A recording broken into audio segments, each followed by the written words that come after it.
Makanya para ulama mengatakan sewaktu-waktu itu terpikirlah kematian. Kalau tidak bisa terpikir kematian, ziarah kubur. Coba lihat orang-orang yang di kuburan itu, bahwa kita akan seperti mereka. Kalau ada orang mati hadir, ya, kalau bisa kita mengkafani, memandikan dan menguburkannya. Kemudian mulai terfikir di situ bahwa kita akan seperti dia. Lah, kalau itu sudah ada pada diri kita, berarti orang ini cerdas. Karena Rasul mengatakan apa? Al-kayyisu man dana nafsa wa amila lima ba'dal maut. Orang yang cerdas itu orang yang senantiasa introspeksi diri. Hari ini harus lebih baik daripada kemarin. Kemudian wa amila lima ba'dal maut. Dia mengamalkan sesuatu sebagai bekal untuk setelah kematiannya. Lah, itulah yang disebut dengan al-fiqratu fil mauti. Coba berpikir satu hari, duduk temenung bahwa kita akan mati. Dan kejadian setelah kematian, kalau kita dapat ilmu dari ustaz membanyakan, oh setelah kematian itu ada fitnah kubur, ada azab kubur, ada nikmat kubur. Coba kepikir ke situ. Bayangkan kita ini kalau mati masuk dalam kuburan itu. Atau kita dihadapkan di hadapan Allah, kemudian Allah bertanya soal kecil dan besar yang tidak mungkin tersamarkan di hadapan Allah. Yakin ikhwatu fillah, kalau orang terpikir akhirat terus, pasti dia akan takut.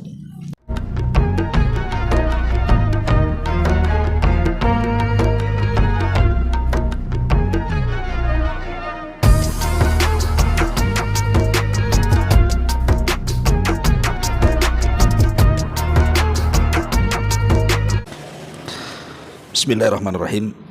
Assalamualaikum warahmatullahi wabarakatuh. Alhamdulillah wassalatu wassalamu ala Rasulillah wa ala alihi wa sahbihi wa mawalah wa la hawla wa la quwata illa billahi wa ba'du. Alhamdulillah, segala puja dan puji hanya milik Allah Subhanahu wa taala. Salawat dan juga salam kita hadiahkan kepada Rasul kita Nabi besar Muhammad sallallahu alaihi wa ala alihi wasallam. Ma'asyiral muslimin wal muslimat rahimakumullah. Alhamdulillah, di malam hari ini kita kembali bisa duduk bermajelis ilmu di tempat yang insyaallah diberkahi ini.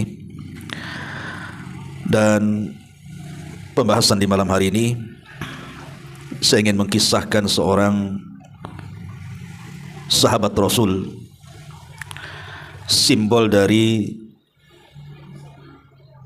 ketegaran beliau ketika menjalani syariat Islam, sampai dia rela memberikan jiwanya hanya untuk agama yang dicintainya Islam ini.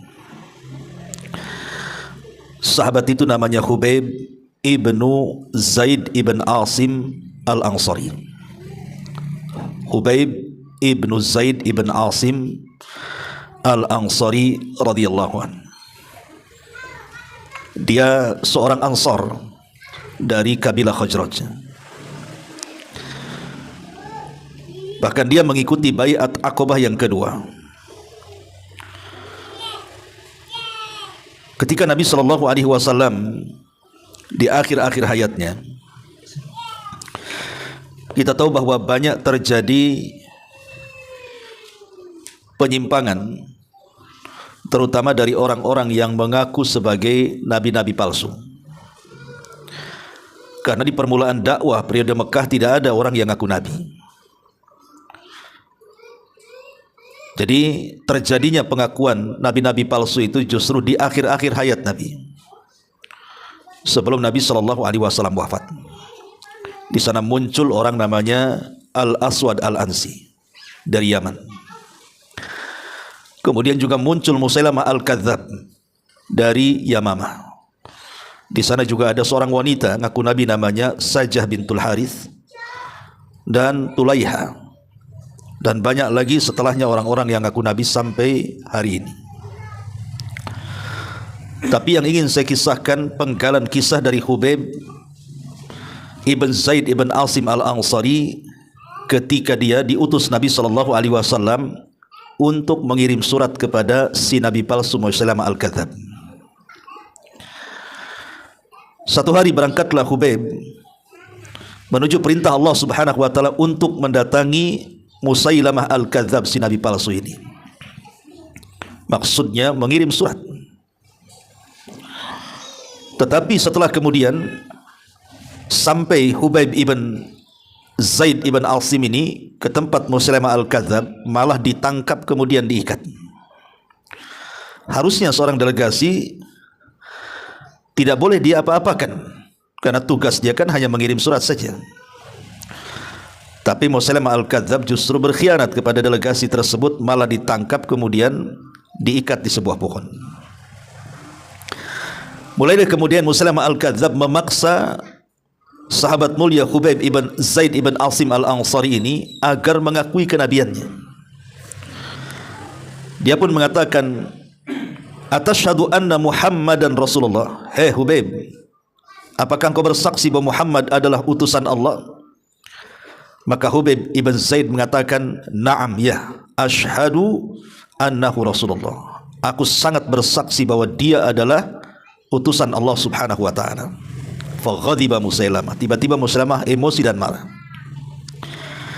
Kemudian dia mengatakan, "Atashhadu anni Rasulullah?" Sekarang mau enggak kau bersaksi aku juga utusan Allah? Tiba-tiba Khubayb mengatakan dengan gaya merendahkan Musailamah Al-Kadzdzab dan mengatakan, "Inna fi udhuni samaman." Sesungguhnya di kedua telingaku ada sumbatan-sumbatan. Aku tidak dengar ucapanmu, katanya. Hah? Ngomong apa? Seperti itu ngomongnya. Ya. Akhirnya makin marahlah Musailamah Al-Kadzdzab ini. Sampai 3 kali dia memaksa untuk mengakui kenabian dan kerasulannya. Maka setiap Musailamah mengatakan, "Maukah kau bersaksi aku utusan Allah?" Tetap dia mengatakan, "Maaf, dalam kedua telingaku ada sumbatan, aku enggak dengar." Dari situ qala li jalladi, dia memanggil tukang jakal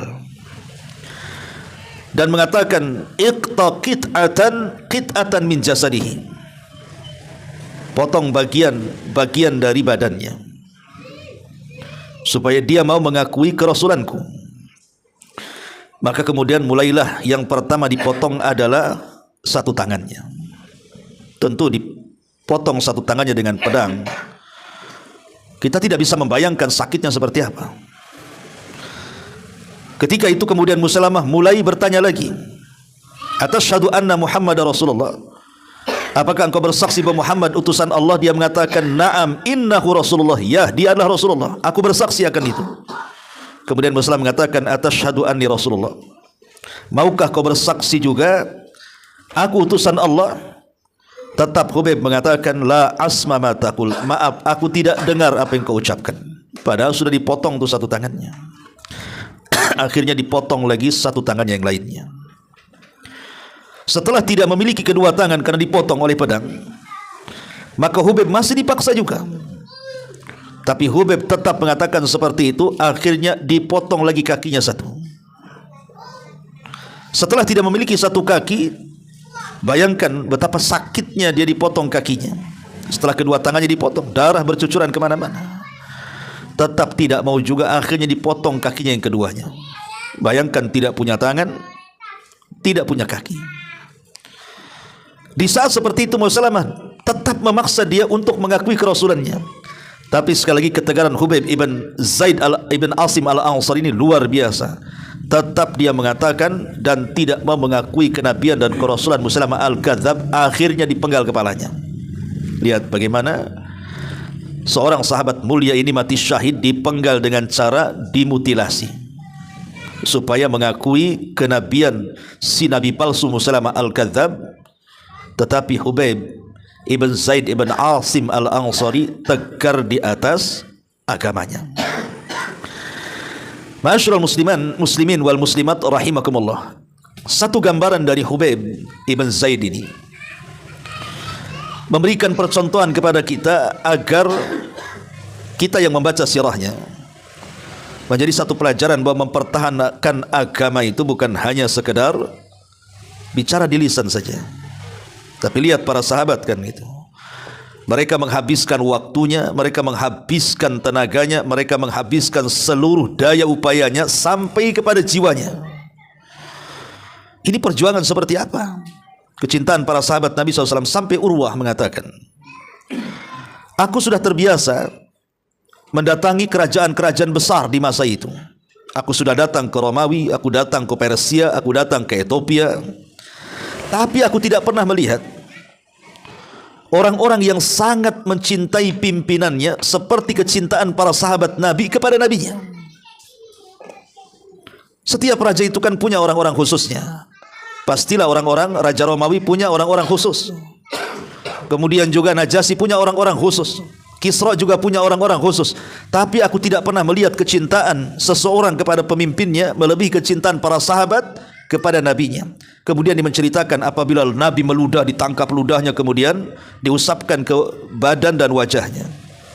Apabila Nabi berwudu, hampir perang untuk mengambil bekas wudunya. Apabila Nabi mencukur rambutnya, hampir perang untuk mengambil rambut-rambut yang jatuh dari kepala Nabi SAW. Dan mereka tidak berani mendongakkan kepalanya apabila Nabi bicara. Dan mereka sangat menghormati Nabi. Itulah gambaran para sahabat Nabi. Kecintaan mereka kepada Rasul luar biasa. Dan pengorbanan mereka kepada Rasul juga tidak diragukan lagi. Dari sini ma'asyiral muslimin wal muslimat rahimani wa rahimakumullah, pentingnya kita ini as-sabatu 'alad din. Inilah pembahasan kita. As-sabat artinya istiqamah. 'Alad din di atas yang penuh dengan syubhat dan syahwat di hadapan kita ini. Mempertahankan agama itu bukan perkara mudah di zaman sekarang ini. Karena tempat-tempat syubhat itu di mana-mana. Bahkan alat-alat syubhat ada di tangan-tangan kita. Coba handphone ini, kalau tak pandai-pandai kita menggunakannya, ada orang yang sadar ingin hijrah karena tidak punya guru, akhirnya berselancarlah dia di dunia maya. Ketemu pula lah Ustadz Khawarij. Akhirnya tak sadar dia pun kagum, ujung-ujungnya jadi teroris. Atau mungkin mendapatkan ustadz yang sesat. Sesat-sesatnya umpamanya kan. Mungkin ada benih-benih perdukunannya dan begitu seterusnya. Dia percaya saja. Seolah-olah gurunya sakti, punya karomah dan begitu seterusnya. Lah ini kan tempat-tempat syubhat namanya. Kalau kita tidak bisa memilah-milih apa yang ada dalam media masa ini, tentu siapapun akan seret-keseret di dalamnya. Bahkan lebih bahaya dibandingkan teman yang Nabi SAW katakan al-mar'u ala dini khalili. Seseorang itu digantungkan agamanya dengan temannya. Makanya dalam Islam itu pertemanan sangat diatur. Karena as-sahibus sahib, teman itu narik. Tapi banyak gara-gara teman yang tadinya baik jadi rusak. Tapi justru handphone jauh lebih dahsyat dibandingkan pertemanan. Itu lupa ibadah, bermaksiat tidak terang-terangan dan begitu seterusnya. Makanya di zaman sekarang ini sangat dihajatkan pentingnya as-sabatu 'alad din ini. As-sabatu 'alad din, istiqamah di atas agama. Bagaimana caranya? Yang pertama, ya. Tentu yang pertama adalah dawamu ad-du'ai. Jangan berhenti untuk berdoa. Apa doanya?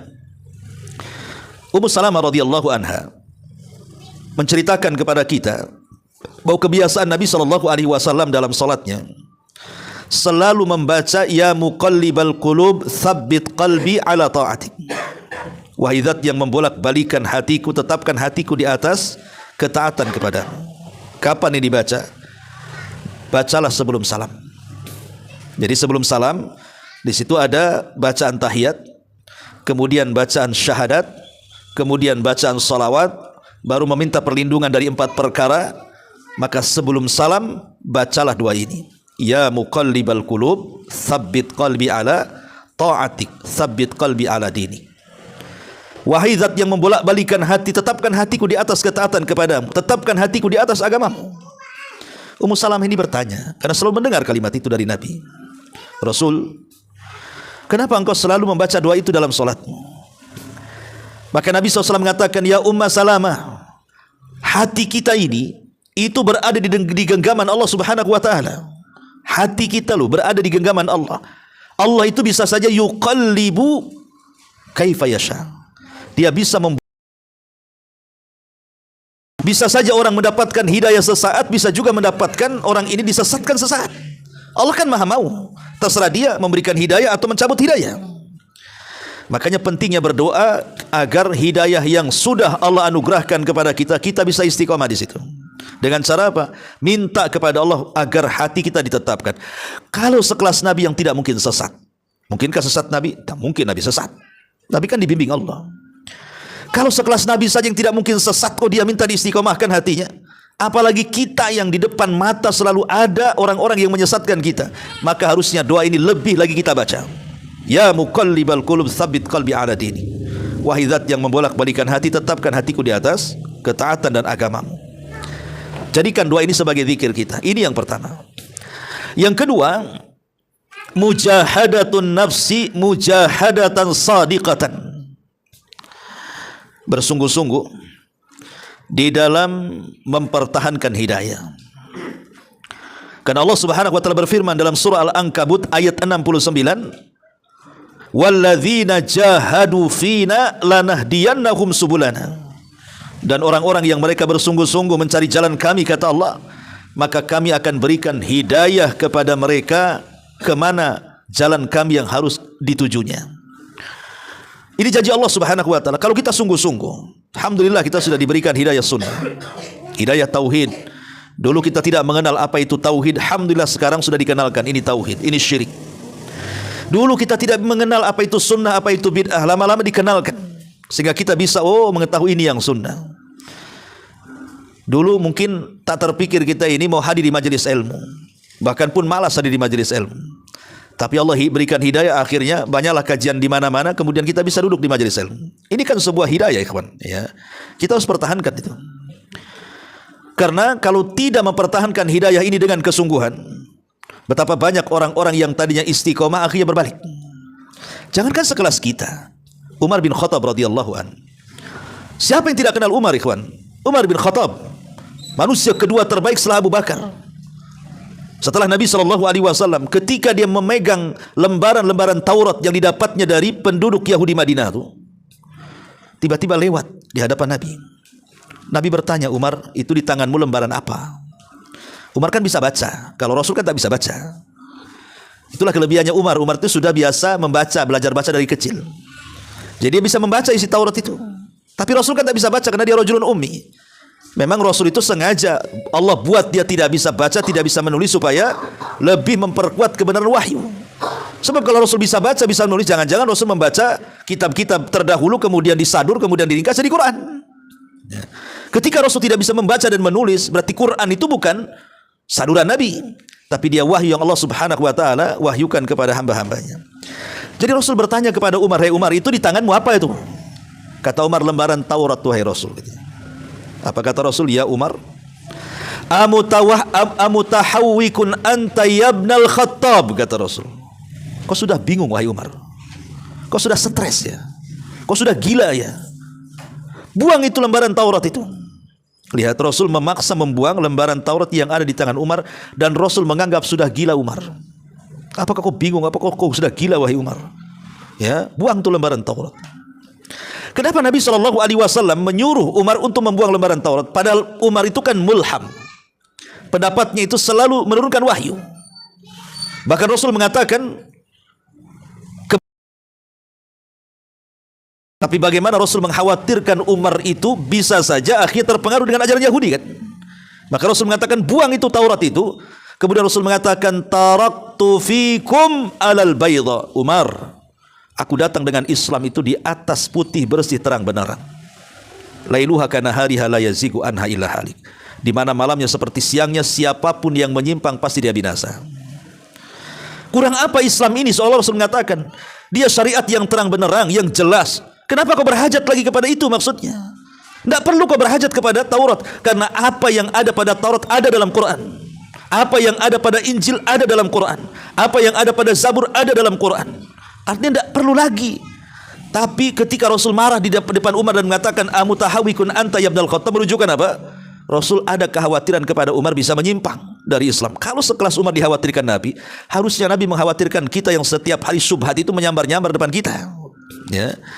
Ini menunjukkan bahwa kita harus berijtihad di zaman sekarang, sungguh-sungguh. Ya, di depan kita banyak syahwat, banyak permainan, banyak syubhat.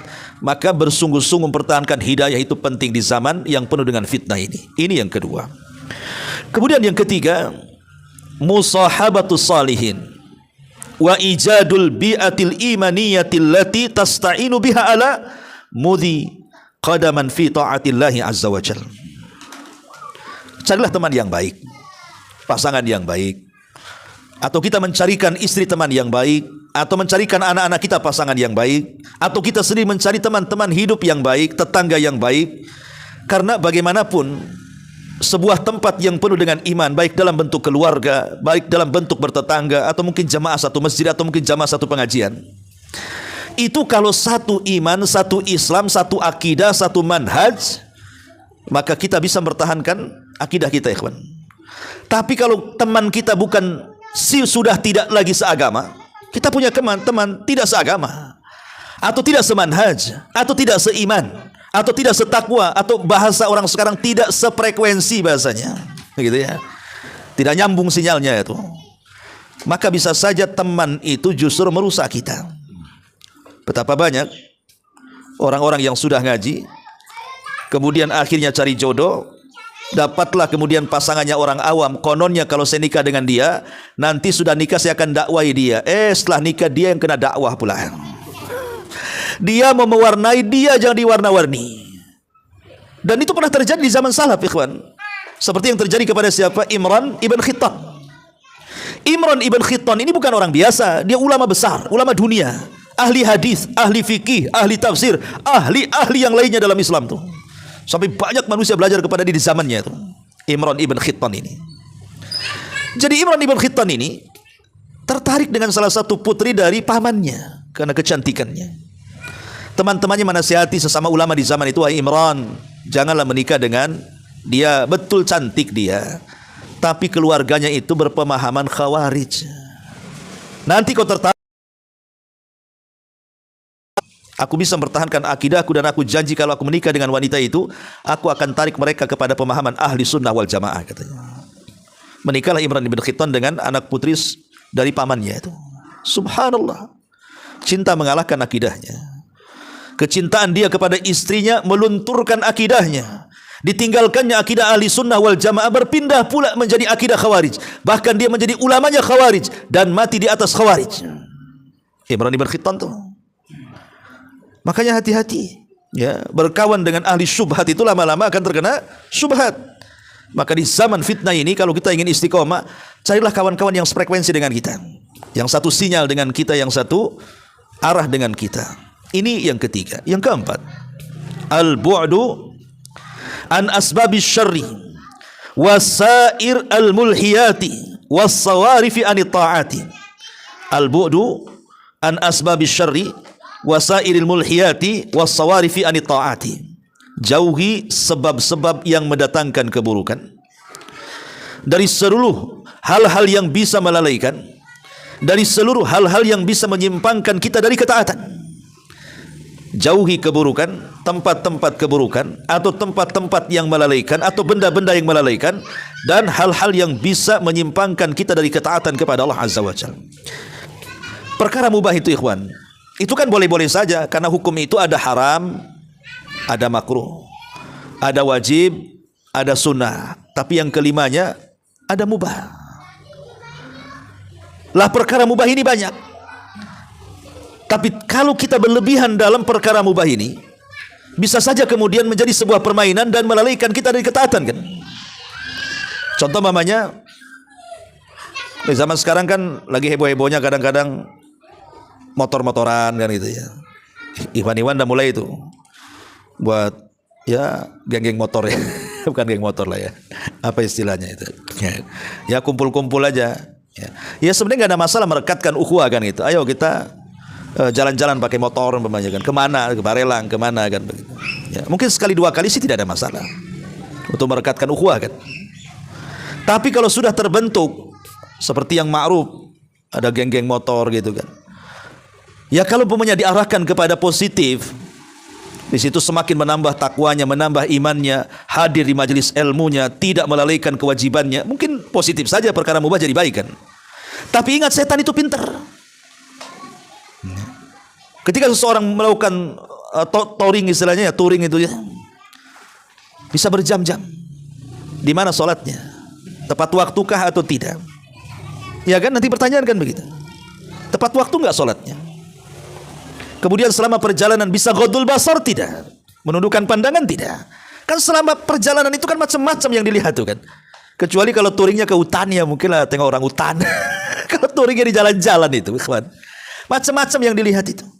Dan di situ ada hak jalan. Hak jalan apa? Salah satunya ghaddul basar, menundukkan pandangan, menjawab salam. Kemudian imatatul adza anit thariq, kalau ada hal-hal yang membahayakan di jalan turun, ya. Pernah nggak kita lagi touring kemudian wah nampak ini ada batu ini bahaya, turun dulu. Nggak peduli. Namanya kesenangan dia dengan grupnya aja kan. Kan harusnya kan di briefing dulu kan. Oh ini kalau kita mau touring kemana nih, harusnya ada ustadz. Jangan kasih tahu dulu tuh ustadznya tuh. Tuh, sholat 5 waktu, jaga kan gitu ya. Ya. Kedua, adab-adab di jalan, ketahui 1, 2, 3, 4, kan harus begitu harusnya kan. Nanti sama di sana insya Allah kita ada pencerahan agama dan begitu seterusnya. Kan asik kalau seperti itu. Tapi kan umumnya nggak seperti itu. Ya, terbentuknya touring itu akhirnya belakangan ujung-ujungnya jadi geng motor. Kan, lah ini contoh perkara-perkara mubah akhirnya menjadi perkara-perkara syahwat. Ya. Dan macam-macam. Handphone ini kan perkara mubah, ikhwan. Kita beli handphone kan gak berdosa. Zatnya handphone loh ya. Tapi kalau sudah mulai masuk ke aplikasi, mulai ke YouTube-nya, ke Facebook-nya, ke Instagram-nya, ke TikTok-nya, kemana-mana, apa yang kita lihat di situ? Kalau yang diharamkan berarti berubah, yang mubah jadi haram terjadinya. Lah itulah ketika kita kemudian belum bisa meninggalkan sebab-sebab yang mendatangkan keburukan, atau hal-hal yang bisa melalaikan, atau hal-hal yang bisa menyimpangkan dari ketaatan. Inilah penyebab salah satunya kita ini berpaling dari istiqomah. Makanya kenapa Rasul sampai mengatakan da'ma yaribuka ila mala yaribuka, tinggalkan yang tidak manfaat, ambil yang manfaat. Bahkan Rasul mengatakan min husnil islamil mar tarkuhu ma la ya'ni.